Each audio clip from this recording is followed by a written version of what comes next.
Inside the Arena is presented by Snoqualmie Casino and Hotel, Seattle's closest sportsbook. Welcome to Inside the Arena, your source for everything off the ice, off the court, and outside the field of play. With your hosts, KOMO Sports Director Nico Tamurian and KOMO Senior Reporter Chris Daniels. The applause is still here, Nico, even if you are not in the building. No, that's just my neighbors, it's my dogs. Everybody's excited about Inside the Arena. Well, and it's a special episode. We're going to really kind of not follow our normal format because we have a big guest, Seattle Kraken owner Samantha Holloway, sitting down to talk about where things stand after, it's hard for me to believe, 7 years. The franchise was founded December of 2018 down in Sea Island, Georgia. There's been an arena that has been built, and now 4 seasons in. We talk about big changes being made on a business side of the operation, so off the ice, because we focus on what's happening off the ice, off the court, off the field of play. And she talks about how she views the play on the ice, TV rights, TV ratings. We talk about also the Sonics, which is something that we like to highlight every week here on Inside the Arena. There's a lot to talk about with the Kraken, right, Nico? So I suppose you're saying Four Corners, Supersonic Minute. It's all in this interview you did with Samantha, right? Yes. We touched them all, so to speak, with Samantha. And without further ado, let's introduce Samantha Holloway, the owner of the Seattle Kraken, talking about the last 7 years immediately following this short timeout. Luxury awaits at Snoqualmie Casino and Hotel, where comfort meets elegance. This summer, experience breathtaking cascade views, world-class dining, and play your favorite games. Elevate your next getaway by combining effortless style with the utmost relaxation. Seattle's closest is now Snoqualmie Casino and Hotel. Here we are 4 years in, Seattle Kraken. How are you feeling? I feel optimistic. That's it? Listen, this brand has done tremendously well in the city here. We've built this organization from the ground up authentically. We have a great fan base. We've become a hockey town. We've had ups and downs on the ice. We have a great culture at the organization. We have, the Kraken Community Iceplex welcomes more than 1 million people every year. We're growing the game of hockey. It's amazing. We're super excited about everything, and I'm optimistic for the future. What do you think the biggest victory has been from a business perspective for the Kraken? I mean, you can see it through the broadcast, but we are a high-performing team in the league and in this market. This is a great sports market, and I think getting the brand out and being able to fill seats in the arena, as we have done day in and day out, really no matter what the outcome of the game is, has been a big victory because people want to be there and want to experience the game. The Kraken obviously came in as an expansion franchise into a market that there's a lot of competition for discretionary dollars, whether it be the Sounders or the Seahawks or the Mariners or the Storm or the Reign. How do you think you separated yourself after 4 years from those other franchises? I think this is a unique market in that as a sports market, everybody works together and supports each other, which is wonderful. But I do think that our fan base is different. It's a winter sport. We have lots of families. But we also have hardcore hockey fans. We have people who are just sports fans. So it's a broad set of folks who are enjoying it because it's not just about the game, it's about the experience. As far as the TV deal, which was a big change this year going in from year 3 to year 4, what's been the early return as far as you're concerned on how that's worked? I mean, our ratings have been great and we've been able to reach way more folks. People who didn't know about hockey, didn't know about the Kraken, and then folks who were early fans, but didn't have access to see the games, right? Not everybody can come to Climate Pledge Arena, and so people now can view it easily from their homes or at a sports bar. How has the Amazon component worked out in terms of streaming games, given that they can be streamed through the market, designated market area? Extremely well. I mean, we're meeting people where they are. In terms of the numbers, Amazon doesn't release their numbers, but you're saying that it's gone extremely well in terms of the reach of, say, a streamer versus a regional sports network. on cable. Yeah, I mean, they're different. They're both very successful. They're just different channels to meet people that watch in different ways. What's that tell you about the future of regional sports networks and TV networks, that this new model that everybody's trying, how it's worked for the Kraken? Well, I mean, it's worked great for us. I think that consumers are consuming sports in different ways than they used to, and that's going to keep evolving. And I don't pretend to know how that will look in the future, but I think it's moving very quickly and rapidly. And I think that's the part that's most interesting to keep an eye on from a sports perspective, is just that it keeps changing. I think right now this is working really well for us, and hopefully will continue to. As far as the in-game game day atmosphere, Climate Pledge Arena, how do you feel about how all of that is playing out? I think the experience has evolved and continues to be really special. We're showing some of that on the broadcast to give people a kind of a tease as to what they could see if they come to a game. But we had new components this year and interactive technology, so folks attending can participate through the app, etc. We get great feedback on that. What's the data tell you about concessions and merchandise sales and people actually getting into the bowl before the game starts? Merch continues to do extremely well. And again, I'm really proud of our brand. It's a very strong brand around the league. You see it everywhere, which is great. We are big listeners here, right? And so we have many years of data now. We do surveys after every game, actually after every event at Climate Pledge. We also do quarterly in-depth season ticket member surveys. So we're all about data and feedback. We do listening sessions. I'll ask people in the elevator what they're thinking. So we are getting feedback in real time, and then over the course of the year that we're constantly looking at. And that's part of why you and I are meeting today, right? We're listening to fans and evolving and continuing to work on that experience. But what we hear is that generally people are having a great time. Generally people love the food, people love the merch, etc. But there's things that we can improve on, right? We launched this before COVID. The world is a different place now, right? And we didn't necessarily know who our fan was then. We knew people were excited, but who is sticking around, who is coming, and will continue to evolve as we continue to listen. So a lot of people signed up for 3, 5, and 7-year deals. Any way to say how many people gave up their tickets after year 3? I'm sure there is a way to say, but not for today. But I mean, listen, we continue to be popular and people are excited about it, but that's a big commitment for some folks, right? And so we're listening to that. And for GA, we're going to make some changes for that. And we are looking at ticket prices because, again, we were priced before COVID and before many different things have happened kind of in the macro world. And so we're going to look at that and we're going to reduce prices in a lot of ways because we're meeting folks where they are, and we don't, need them to be where they are. We want folks to get into the arena, and we want to bring new fans in, and we want to make it sustainable. So explain that the ticket price is being reduced for a lot of season ticket members. I think 90% of season ticket members will see a reduction. What does that mean?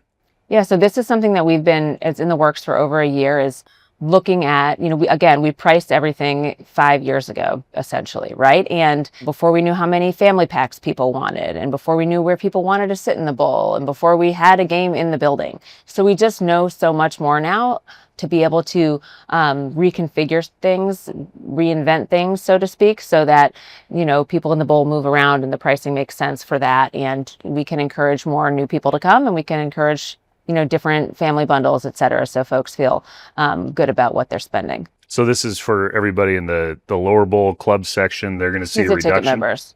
Season ticket members? Mm-hmm. Yep. I mean, I don't have the specific sections, but it's the majority of folks that are coming that are season ticket members will see a change in a reduction and increased benefits as well. It's not just about price, because that's not the only thing people care about. People care about the whole experience, which is food and beverage, which is what are their benefits, right? We also want to reward the season ticket members that bought into this before we were anything, right? And that's a big piece for us, right? How do we continue to build on that loyal fan base and continue to offer them benefits that make sense? So for a season ticket holder, the beer will be cheaper. Yes. 25% off. Right. So the $16 beers go down to $12. Good math. I'm trying to do math on the fly. The building is still new. People are still trying to figure stuff out. Listen, we're constantly evaluating how we can reconfigure things or direct people to different places. It's coming in, coming out, lines for anything, except for maybe the ice cream, which we are working on because people love ice cream at hockey games. It has been about finding packs, family packs at affordable prices, finding food and beverage it's a lot of family stuff, to be honest with you, around food and beverage. How do I find that when I'm taking, 4 of us are going, we want to find the hot dogs or whatever it is, where do we go for that? And then some of it is that term for GA. And then in terms of season ticket holders, 1-year terms, what does that mean? That you're not going to ask people for a new contract? Right. It'll be a 1-year commitment. And again, this is for GA. And then we'll give loyalty pricing if folks want to sign on for longer as well. We're trying to listen as much as we can and meet folks where they are as much as we can without changing everything. So you go to a lot of these games and you see the connection between the game day atmosphere and how many people are in the seats in the second and third period, depending on how the team is performing on the ice. What's your perspective on how this team has performed on the ice now 3 out of 4 years not in the playoffs? Well, I would say those are actually 2 different things because I actually think people are in the seats no matter how we're performing on the ice, which is a testament to this market and our fans. So people will be there till the very end, no matter what the score is, because it is fun and they're having an amazing time. Will that last forever? Probably not, right? And so we'll continue. How we perform on the ice is extremely important to us, and we've had a few really fun games recently, but we are not where we want to be, and that continues to be focus for us. Isn't there data to suggest that every game there's a couple of thousand people that have gone to these games that have never been to a game before? Yeah, 2,000. Right on the nose. 2,000. Well, it's the directional average. Yeah. And so those are the fans that you're trying to attract and bring back. If we want to bring them back, and then we want more folks. I mean, this is still a new team, right? And so a new hockey market, so to speak. And so we're seeing that here for demand for ice. I mean, the sport is growing here, and we just have to continue to do what we are in terms of reach and getting the brand into the market. What's the thing that you're trying to do for season ticket holders that, in terms of the feedback that you've had? Yeah, I think a big thing for season ticket members is access to the players and special experiences. And we've done some of that in the past, but we're going to get more specific about how people can pick their experiences. I mean, get closer to the players. Again, a thing that was harder when we launched during COVID and you couldn't do any of that. And now we're pulling out of that, and we need people to know the players, right? And the players actually want that too. They want to be involved in the community and meet our fans as well. And so that's a big piece of what we're focusing on as we look at renewals. And one more thing I'll add is just, I mentioned to focus on family. Obviously, we want to take care of our season ticket members, but there's a lot of people who haven't been before, and we want to encourage new families to come. And that's where pricing for family bundles will come in, as well as food and beverage. And I think for us, that's a big push, is how do we get new kids in the door and new families in the door that learn about it in their schools or learn about it because they come here to skate. As far as the team on the ice, I mean, what's your perspective in year 4? New coach, new players, big free agent signings? Yeah, I think we've, had some great traction there in terms of getting different folks on the ice. We had new coaches here. We're working really hard in a lot of ways. I don't think we had the year that anybody wanted to have, and there's work that we'll do when the season's over, and I'm sure we'll talk more hockey then. Yeah, you had a quote, front office sports, and a lot of people's instincts are to be defensive. When you're building this out, when you're building out the business side of things and the hockey on ice side of things, what does that mean? Everybody watched the games. Like, you saw what I saw, and so there's nothing to be defensive about. We are where we are, and we have work to do. And so we're looking. That's where I'm optimistic. I think that we have a lot of the foundation there. We're a few clicks away, and we need to get there. And that's part of filling the building, for sure. I think we're still in the early phases here, and we had so much success in season 2 that people got a taste of it, which is really great and exciting in a lot of ways, but also, makes us a little bit humble right now to feel like, okay, we need to get back there, and we know that, and that's what we're going to do, and we're going to be aggressive to do it. So the elephant in the ice, so to speak, is the whole connection of Sonics and Kraken and how that's supposed to work. There was talk last year about an umbrella organization that would be addressing future changes. Where does all that stand as far as where you sit? Yeah, I mean, we still are launching an umbrella organization regardless of what the NBA decides to do. We have a lot going on over here. We have the Kraken Climate Pledge Arena, Kraken Community Iceplex, Firebirds, Acrisure, Memorial Stadium. I mean, there's a lot of things going on. One Roof Foundation. No matter what, that makes sense for us. I think, when the NBA is ready to expand, they will let everybody know and begin a process, and we will talk about it then. But I think in the meantime, to your point, we have work to do here, and we're excited to do it. For the people who are getting frustrated by all the ebbs and flows of that, do you share that same sort of opinion? Well, I think that there's people spend a lot of time thinking about it and talking about it. And I think that's great because it shows excitement and the market wants it. But at the same time, I think that everybody has to be patient. It's kind of where I could be frustrated, but what's the point of being frustrated, right? The league has a lot going on. If we were to be considered to bring the Sonics back, that would be a tremendous privilege. And a lot of things would have to happen before then. And so we're just not going to get ahead of ourselves, and we're going to focus on the Kraken. Again, you were quoted by Front Office Sports, but clearing up the confusion about the sale of the Celtics and the fraction of the Celtics owned by your family, how does that factor into anything? It doesn't really. I mean, of course, that piece would need to be sold no matter what, but I don't think that, the general sale of the Celtics, I think, is important to the process of the NBA, but in terms of our family, it's not holding anything up. All right.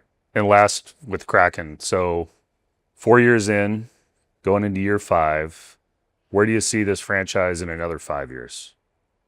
In another 5 years, we better be a sustained playoff team and competitive. And we're still listening, and we're still iterating, and we're still making the fan experience great. And that's first and foremost, is listening to the fans and making sure that we have more sheets of ice around the city and around the surrounding areas to continue to grow the game from the ground up.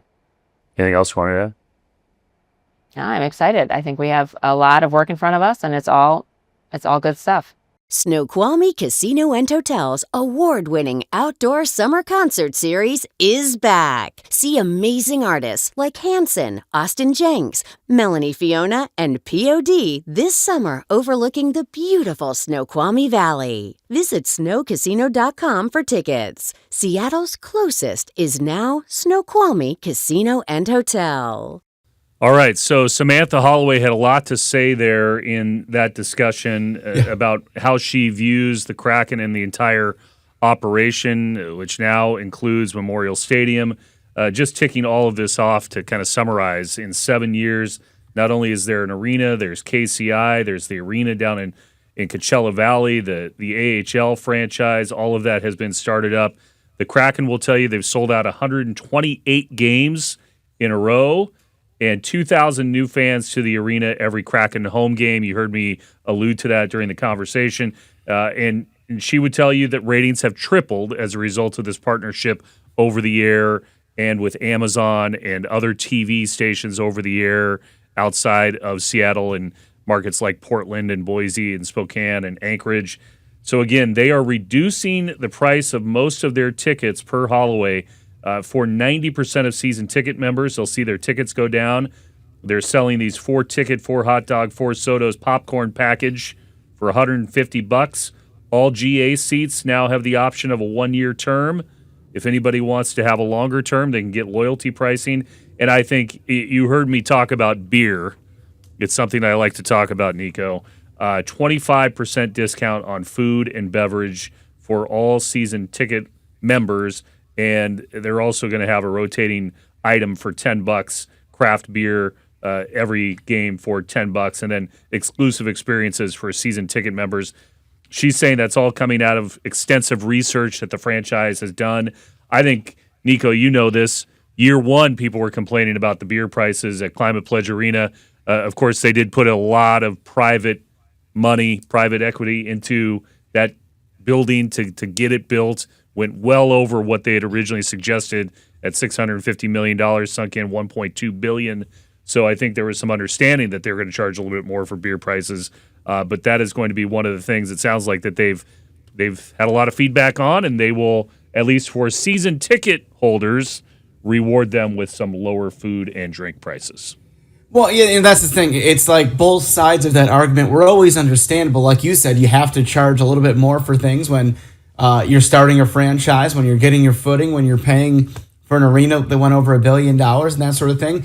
But you also understood the person working 9 to 5 that hustles out of work to go to Climate Pledge and sees a Diet Pepsi can in the cooler for $12. You know what I'm saying? Yeah. I'm a big Diet Pepsi guy, as you know. So I was like, oh my, you know what I'm saying? So, you understood both sides of it. So that was really cool to hear all that from the standpoint of they heard it and they understood it. They did what they had to do. Now that we're going into year 5, which is crazy to say, as you mentioned, that the timeline has been so quick on this. Now you're going to see things maybe getting a little bit closer to a meeting point with the hardworking and loyal fan base. And here's the other thing, Chris, and I'm not telling you anything you don't know, that $18 beer, is that what it is? But in that ballpark. Yeah, by the time you pay the tax and tip. Okay. It goes down a lot easier when you're talking about a playoff team, right? Yeah. And so results do matter.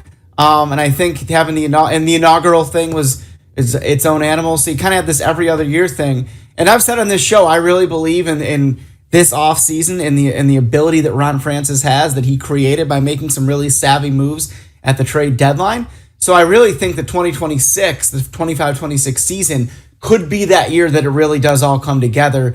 And that, the team's going to be better if you want to talk X's and O's. And in turn, of course, the prices will be lower, as you and Samantha talked about. And then you're talking about fans maybe more willing to shell out a few more bucks because the product is inevitably more playoff caliber in that standpoint. And I think when you're at these games, no doubt that the upper reaches where they're offering some of these food packages and lower ticket prices, you see it just when the photographers are panning around during intermissions or breaks. There's a lot of families that are coming to the games, especially sitting up there. And speaking of families, we talk a lot on this show about the ticket prices and food and drink and TV ratings. But Kraken Community Iceplex, I mean, that has been by all accounts a wild success. Yes, it's where the team has their headquarters and where the team trains, but those other 2 rinks, I drove by the other day, and there's a park now, and outside they've soft launched it that was long envisioned for that spot at the old Northgate Mall. That there is a park now for kids to run around in on the far side of the 3rd rink that gets a lot of usage, especially on weekends and nights. And so that whole area, the Kraken Community Iceplex, has been kind of an engine. There's a hotel that's about to open for presumably is going to be filled by a lot of visiting youth hockey groups and others coming in from out of town. That's going to be right next to the Kraken Community Iceplex. So that has been an engine for North Seattle, and I think you can honestly look at it and say and credit the fact that there was an investment made there as well by Holloway and her investment group. And now it's going to be about maintaining momentum, as you just said. Winning games is going to make a lot of people happy, and it's going to improve TV ratings even further. It's going to improve the ticket sales and concession sales. I'm sure they've looked at the data from who's in the bowl, when they're in the bowl, when they're buying those concessions, and that's likely what is leading to a substantial change like we're talking about. Yeah. Yeah, and I want to go back to the Iceplex like you were talking about. I mean, it's one thing to bring a franchise. It's one enormous thing to bring a franchise, especially in one of the major Pro 4 sports. But it's also something to really look at from the perspective that they really made hockey kind of like really, planting a flag, whatever cliche you want to use, by putting that Iceplex there. You mentioned all the youth tournaments here. You Field of Dreams. If you build it, they will come. Well, they came pretty quickly when you have that kind of facility. And so, for hockey fans in Seattle that were maybe rooting for the Canucks by proximity before the Kraken arrived, whether you're somebody who just got into the game because the Kraken arrived, I mean, you have this game is just surrounding you all over Seattle. And then, of course, we've seen some great hockey players come out of this region to have the Iceplex right there in Seattle for tournaments, to watch the Kraken practice. I mean, dude, every time I'm at Kraken practice, there's usually anyway about couple hundred people watching, and that might be a conservative estimate. I'm just kind of eyeballing it in my memory. It may be more than that. So I think there's really the enormity of bringing the franchise here, as you know, obviously you were on that from day one. It's substantial. It's huge. But you look at the way it's, pun intended here, the tentacles of hockey have spread out through Seattle, through the Iceplex, and all that stuff has been really special to see. And they've really ensured that, Seattle's a hockey town in a lot of ways. And it's really, you saw the fever when it took over when they made the playoffs in 23. But even besides that, a random December morning, it's freezing outside, it's freezing in the rink too. Yet there's still a ton of people watching practice, or on those other two rinks you mentioned, there's somebody skating or playing hockey or doing something. And it's really remarkable in this short timeline that we're talking about how the Kraken has really made this place a hockey town. It's really special in that regard. And we're obviously quite fond of that group, Samantha, Top by Wiki, and so many more names. I don't want to leave anybody out. But all of them over there do a really an amazing job. And I think that it's really special. You can take this point right now, look back almost 7 years to that announcement and say, it's pretty remarkable what's been done. And it is one of the fun facts, if you want to use the word fun. It's kind of crazy to think as well that there was not a single sheet of ice in the city limits of Seattle before the Kraken came to be. Climate Pledge Arena was not hosting hockey anymore. That had moved down to Kent with the Thunderbirds. Of course, Everett has what is, I think, a nice building up there as well with 2 sheets of ice. But since the Kraken have came on board, we're seeing ice in Snoqualmie, Kirkland in the future, and they have really built that out under their one roof. See what I did there? And trying in terms of trying to grow the game and grow the fan base. While the results on the ice are probably not what a lot of season ticket holders had in mind out of the gate, because remember the Vegas comparison, how Vegas went to the Stanley Cup, and all these season ticket holders thought they'd have this tremendous resale value with their tickets. Perhaps that has not gone according to plan, but this would be the tentacle, to use your word, or the tentacle holding the carrot back to season ticket holders to say, hey, there's going to be an incentive for you to stick around with cheaper food and drinks and these special events that they're going to be putting together to try and keep people engaged, especially as we continue to wait on official word of some advancement on the Sonics story. You heard me ask her a few questions about it there. I get the sense more and more that nobody wants to ruffle feathers in the NBA. Nobody wants to, we hear that phrase all the time, don't get in front of the commissioner. I don't think she wants to get in front of any of the NBA owners as well. She talked a little bit about the Celtics and said that should not be a hang-up for her family as well. As we've talked about on this show, David Bonderman, her father, the late David Bonderman, owned a piece of the Celtics. So she says that will not be an issue going forward, and she's trying to stay patient, I think, like a lot of folks, as we continue to follow that story as well. Yeah, no question about it. I think that for if you're a hockey fan, NBA fan, this was a really cool episode and a great interview there, just to kind of give you, as we stand here in April of 2025, the future of the Kraken, the hopeful future of the Sonics. And for me, I'm like the eternal, optimist and super positive. Yes, it's okay. You know what? Newscast has got a lot of tough stories in it. Let's be some positive here. It's man, what a cool sports town we have. And there's so many other teams here that obviously carry the torch. Hawks, Mariners, Sounders, Seawolves, you name it, Storm. And obviously we're so excited about our partnership there in that regard as well. So I think that, man, this is such a cool sports town, and it's about to get even cooler with the things that are going on over at the Iceplex, Seattle Center, everything the Kraken has their tentacle on right now. And we have a lot to talk about next week with all sorts of drafts. The WNBA draft, we have some news there. The NFL draft as well, right around the corner. There is going to be a lot to talk about, as always. You and I, Nico. It's going to be a lot of fun. I think that the Storm draft is going to be really fun. Number 2 pick. Maybe they make some moves. Either way, you're getting a high prospect. Chris, I know you're excited about that one, too. I am excited. I hope that we're going to know by the time everybody hears this whether Paige is in Dallas or not. Yeah. But, it's there's going to be a lot to talk about, not only on the NFL draft. We've got the World Cup. It seems like there's developments every week as well. But this was a fun conversation with Samantha Holloway. This special edition of Inside the Arena, number 46. We're just a month and a half away from completing a perfect 52, Nico.